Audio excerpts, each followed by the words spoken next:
ರಾಜಕೀಯದಲ್ಲಿ ಆಸಕ್ತಿಯೇ ಇಲ್ಲ. ಜನಸೇವೆ ಮಾಡೋದಕ್ಕೋಸ್ಕರ ಚುನಾವಣೆಗೆ ನಿಂತಿದ್ದೀನಿ. ಈ ರೀತಿಯಲ್ಲಿ ಯದುವೀರ ಸ್ಥಾನಮಾನ ಇಂದಿನ ಪ್ರಜಾಪ್ರಭುತ್ವದಲ್ಲಿ ಏನಿದೆ, ಅರಮನೆಯಲ್ಲಿರುವಂಥ ಮಾಜಿ ಮಹಾರಾಜರ ವಂಶಸ್ಥ. ಆಯಿತು, ಚುನಾವಣೆಗೆ ಯಾರು ಬೇಕಾದ್ರೂ ನಿಲ್ಬೋದು, ನಿಂತಿದ್ದಾರೆ, ಬೇಡ ಅಂತ ಹೇಳಲ್ಲ,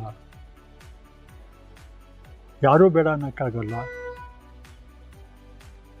ಆದರೆ ಮಾಧ್ಯಮದವರು ಮತ್ತು BJP ಪಕ್ಷದವರು ಆತನ್ನು ಮಹಾರಾಜ ಮಹಾರಾಜ ಮಹಾರಾಜ ಯದುವೀರ ಮಹಾರಾಜ ಯದುವೀರ ಅಂತ ಬಿಂಬಿಸ್ತಾ ಇದ್ದಾರಲ್ಲ, ಅದು ಉಚಿತ ಅಲ್ಲ ಅಂತ ನನಗನ್ಸುತ್ತೆ.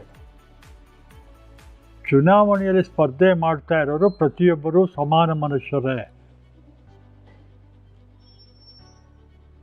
ಅರ್ಜಿ ಸಲ್ಲಿಸಿದಾಗ ಒಬ್ಬ 150 ಕೋಟಿ ಆಸ್ತಿ ಇರ್ಬೋದು, ಯದುವೀರ್ ಹೇಳ್ಕೊಂಡಿದ್ದಾರೆ.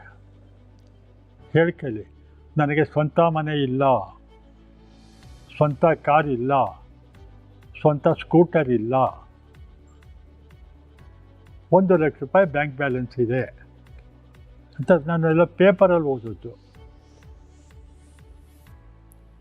ಸ್ವಂತ ಮನೆ ಇಲ್ಲ, ಅದು ಎಲ್ಲಿದೆಯಾ, ಬಾಡಿಗೆ ಮನೆ ಇದೆಯಾ? ತಕ್ಷಣ ಪ್ರಶ್ನೆ ಕೇಳಬೇಕಾಗುತ್ತೆ. ಸ್ವಂತ ಮನೆ ಇಲ್ಲ ಅಂದಮೇಲೆ ಎಲ್ಲಿದ್ದಿ, ಮದುವೆ ಆಗಿದ್ದಿ, ಮಗು ಇದೆ, ಕಾರ್ ಇಲ್ಲ, ನೀನು ಓಡಾಡೋ 2, 3, 4 ಕಾರ್ಗಳು ಅದೇ ಅರ್ದು. ಇಲ್ಲಿ ಮಹಾರಾಜ ಅನ್ನೋದಕ್ಕೆ ನಾನು ಹೇಳಿದ್ದು, ಜಯಚಾಮರಾಜ ಒಡೆಯರ್ ನಿಜವಾದ ಅಂತಿಮ ಮಹಾರಾಜ. ಬಾಕಿಯವರೆಲ್ಲ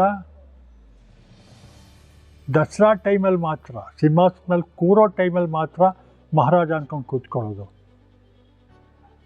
ಆದರೆ ಮೈಸೂರಿನ ಜನ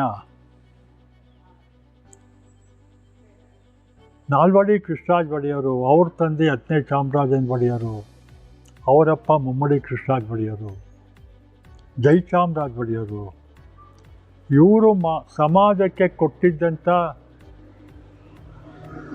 ಸೇವೆಯನ್ನು ಗಮನಿಸಿ ಅವರು ಗೌರವ ಸಲ್ಲಿಸಿದ್ರು. ಮನೇಲಿ ನಾಲ್ವಡಿಯವ್ರ ಫೋಟೋ ಇಟ್ಕೊಂಡು ಇವತ್ತು ಸುಮಾರು ಜನ ಪೂಜೆ ಮಾಡ್ತಾರೆ.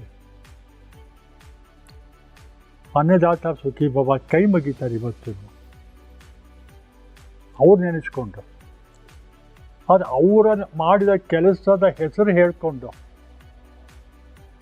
ಆ ಹೆಸರು ಬಳಸ್ಕೊಂಡು ನಾವು ವ್ಯವಹಾರ ಮಾಡೋದು ಸರಿನಾ? ನಾವೇ ನಾನೇನು ಮಾಡಿದ್ದೀನಿ? ಮಹಾರಾಜರ, ಹಿಂದಿನ ಮಹಾರಾಜ ಸೇವೆಯನ್ನು ಗಮನಿಸಿ ಇವ್ರನ್ನ ಗೆಲ್ಲಿಸ್ಬೇಕು. ನಾವು ಕೇಳೋದು ಹಿಂದಿನ ಮಹಾರಾಜರ ಸೇವೆ ಕೈ ಮುಗಿತೀವಪ್ಪ,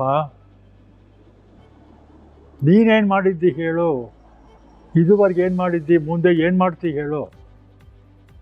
ಎಲೆಕ್ಷನ್ ಇಂಥವ್ರೆಲ್ಲ ಮುಂದೆ ಹೀಗೆ ಮಾಡ್ತೀನಿ. ಮೋದಿಯವರು ಅದೇ ತಾನು ಹೇಳಿದ್ದು, 15 ಲಕ್ಷನೋ 25 ಲಕ್ಷನೋ, 15 ಲಕ್ಷ ಎಲ್ಲರ ಮನೆಗೂ ಹಾಕ್ಬಿಡ್ತೀನಿ, ಬ್ಲ್ಯಾಕ್ ಅಮೌಂಟ್ ತರ್ತೀನಿ, ರೈತರ ಉತ್ಪಾದವನ್ನು ದ್ವಿಗುಣಗೊಳಿಸ್ತೀನಿ, ವರ್ಷಕ್ಕೆ 2 ಕೋಟಿ ಉದ್ಯೋಗಗಳನ್ನು ಸೃಷ್ಟಿ ಮಾಡ್ತೀನಿ. ಇವತ್ತು 80% ಯುವಕರು ಕೆಲಸವಿಲ್ಲದೆ ನರಳ್ತಾ ಇದ್ದಾರೆ. 80% ನಂದಲ್ಲ ಕಲ್ಪನೆ. ಕೇಂದ್ರ ಸರ್ಕಾರ ಕೊಟ್ಟಿರೋ ವರದಿ 78-80% ಇದೆ. ಎಲ್ಲಿ ಸೃಷ್ಟಿ ಮಾಡಿದೆ? ಇದು ಭರವಸೆ ಕೊಡ್ತೀವಿ, ಅವ್ರ ಕಾರ್ಯಗತಗೊಳಿಸ್ತೀವಿ. ಎಷ್ಟು ಮಾಡಿದ್ದೀವಿ ಹೇಳ್ತಾರೆ, ಆಮೇಲೆ ಇಷ್ಟು ಮಾಡಿದೆ, ಅದು ಮಾಡಿದೆ, ಇದು ಮಾಡಿದೆ ಹೇಳ್ಕೊಡ್ತಾರೆ. ನಿನ್ನ ಭರವಸೆಯನ್ನು ನಂಬಿ ನಾವು ನಿನಗೆ ಮತ ಕೊಡ್ತೀವಿ. ಅವ್ರು BJP ಅವ್ರು ಹೇಳ್ತಾರಲ್ಲ, ಕ್ಯಾಂಡಿಡೇಟ್ ಮುಖ ನೋಡಬೇಡಿ, 543 ಕ್ಷೇತ್ರದಲ್ಲೂ ಮೋದಿನೇ ಮುಖ. ನಮ್ಮನೆ ಮೋರಿ ಕಟ್ಕೊಂಡ್ಬಿಟ್ರೆ ನಮ್ಮನೆ ಮುಂದೆ ನಾನು ಮೋದಿ ಹತ್ರಕ್ಕೆ ಹೋಗ್ಬೇಕಾ, ಮೋರಿ ಕ್ಲೀನ್ ಮಾಡೋಕ್ಕೆ ಬರಯ್ಯ ಅಂತ.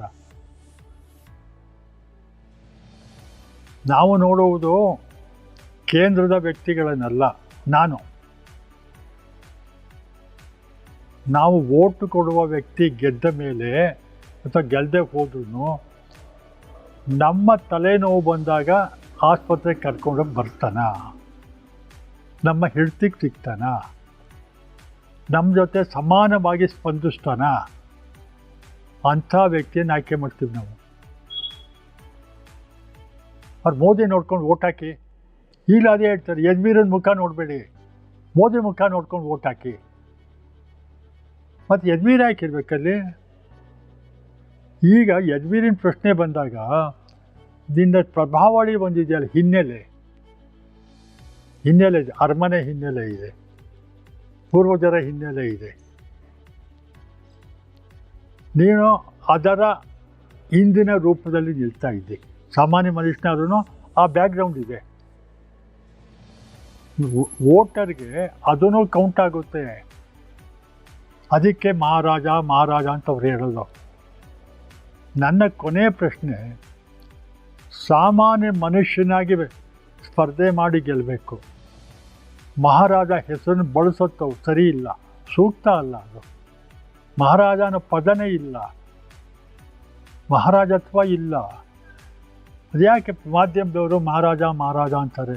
ಈತ ಅದನ್ನು ಯಾಕೆ ಸ್ವಾಗತಿಸ್ತಿದ್ದಾನೆ? ಆ ಪದ ಬಳಸಬೇಡ್ರಿ ಅಂತ ಈತ ಹೇಳಬೇಕು. ಈತ ಸೆನ್ಸಿಟಿವ್ ಆಗಿದ್ದರೆ, ಸೂಕ್ಷ್ಮ ಪ್ರಜ್ಞೆಯ ವ್ಯಕ್ತಿಯಾಗಿದ್ದರೆ ದಯವಿಟ್ಟು ಮಹಾರಾಜ ಪದ ಬಳಸಬೇಡಿ. ಮಾಧ್ಯಮದವ್ರು ಹೇಳಬೇಕು, ಇವನ್ನ ಹೊತ್ಕೊಂಡು ಹೋಗ್ತೀಯಾರ BJP ಅವರು, ಅವ್ರಿಗೂ ಹೇಳಬೇಕು ಬಳಸಬೇಡ.